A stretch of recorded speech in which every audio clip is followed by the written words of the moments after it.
Hello there and welcome back. In this video I will show you the 5 most common mistakes beginners make and how to fix them. Keep watching the video as the last tip is forgotten by almost every player. If this video helped you out just 1%, be sure to like the video and subscribe to my channel. It only takes a second and helps me out massively. So now let's start with the first point, crosshair placement. But first of all, what exactly is crosshair placement? So let's say you went around a corner. Crosshair placement is aiming where you think your enemy will be, so that if there is an enemy, you'll have to move your crosshair as little of a distance as possible. This is important because you can't always have 1000% perfect muscle memory in order to flick onto your enemies every time. So having a good crosshair placement is key. So working on your crosshair placement is one of the most important mechanics, as you can level up your aim almost instantly. Luckily for you, training crosshair placement is really easy if you use one of these 3 ways. The first way being the alibi trick. All you need to do is pick one of your favorite maps, select alibi, and place your champion as in different places. For example, you place one on level ground, one on a staircase, and one around a door frame. Now all you need to do is walk around as if you're clearing the map, but you always have to have perfect head aim. No matter how hard it is at the start, trust me, it pays off. The second way is the barricade trick. This is by far the easiest trick, and you can also apply it in the middle of your ranked games. You simply place down a barricade, or you look at a barricade, and then you see those 2 clamps right here. Now, all that's left is shooting a piece out of the barricade right here, and that is perfect head level. So if you're in a ranked game and you see a closed door, you can now look at the clamps and be like, ah, that's perfect head level aim. And the third and last trick is the hard scope trick. For this, you simply boot up a target drill and always hard scope around the map.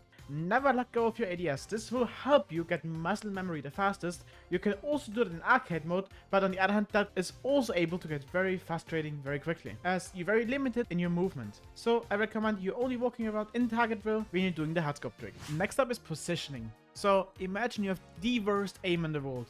And now imagine I told you you could still be able to get your KD up and outfrag people with way better aim than you, maybe even top frag lobbies. After all, the game is a game sense game, and positioning and game sense still outweighs pure mechanics. That is why Siege stands out compared to other shooters. Let me give you a quick example of what I see in the lower ranks. People will sit in positions that just don't benefit themselves or the team at all, and I think they just don't know better.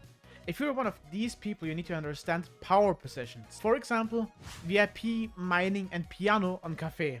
So you need to understand that if you're not holding any of these power positions in your defense has a lot of flaws and will become very weak, as you give to your enemies a lot of map control without them having to fight for it, and they'll be able to spam utility onto you and push you further into side, which makes it way easier for them to win the round. You can simply fix this by holding onto these areas. So instead of holding something completely useless, just look at your teammates' positions, and if you see there's no one holding the VIP area, hold the VIP area.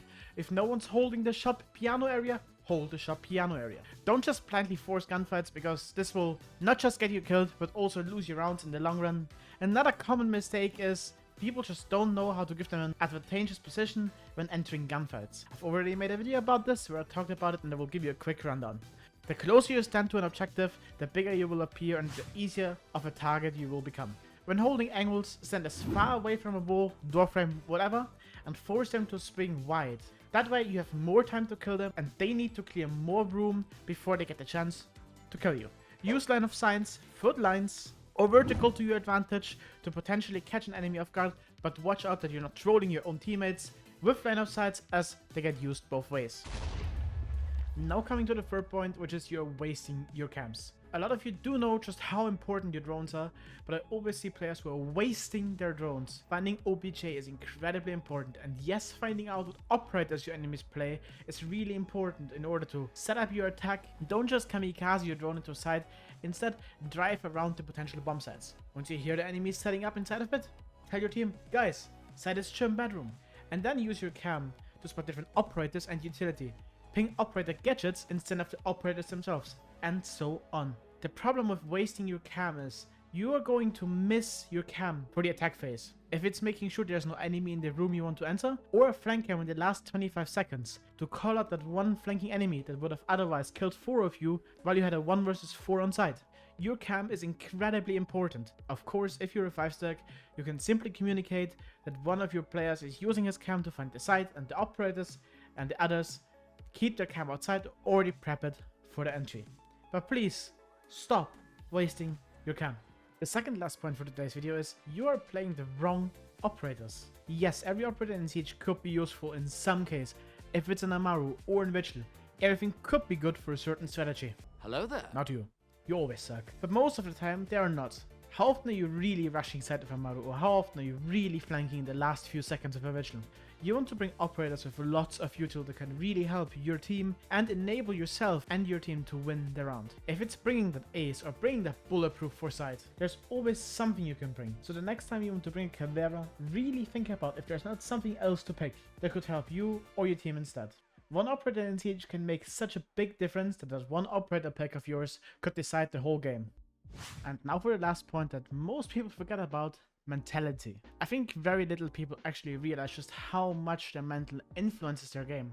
The calmer you are, the better you're gonna play. You need to try and not get tilted and not get frustrated over your teammates.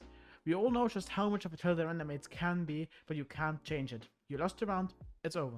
Before you start blaming your teammates and also dragging their mental down, think about yourself and what you could have done differently. And if you do talk to your teammates about what they could have done differently, don't start shouting at them. And don't forget, not everyone is able to take criticism as well as you are or your premates. You need to be an enabler, someone who brings good vibes and boosts the team morale. If you realize shit happens, you need to be the one person who makes the team laugh even though you're 0-3 down. You need to be positive and passionate to win. Also, don't get afraid when you see high ranked people or even pros in your opposing team.